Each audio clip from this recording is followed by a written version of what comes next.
బాతుల పెంపకమే జీవనాధారంగా బతుకుతున్న వారిని మోంతా తుఫాను నష్టాల కడలికి చేర్చింది. కరీంనగర్ జిల్లా మానకొండూరు శ్రీనివాస్ నగర్లో మానేరు ఒడ్డున నిర్మాణంలో ఉన్న జాతీయ రహదారి బ్రిడ్జి కింద 10 మంది బాతులు పెంచుకుంటూ జీవనం సాగించేవారు. ఎడతెరిపి లేకుండా కురిసిన వర్షాలకు లోవర్ మానేరు గేట్లు ఎత్తడంతో వరద ఉధృతికి బాతులు కొట్టుకుపోయాయి.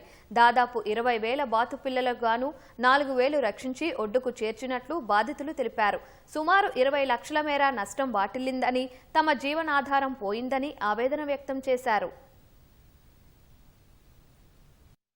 నాయన కాలేజీలు ఇక్కడనే ఉన్నాం, కానీ ఇంత వర్షము ఇంత నీళ్లు ఎప్పుడు వచ్చింది లేదు. మేము ఇంత నష్టపడింది లేదు.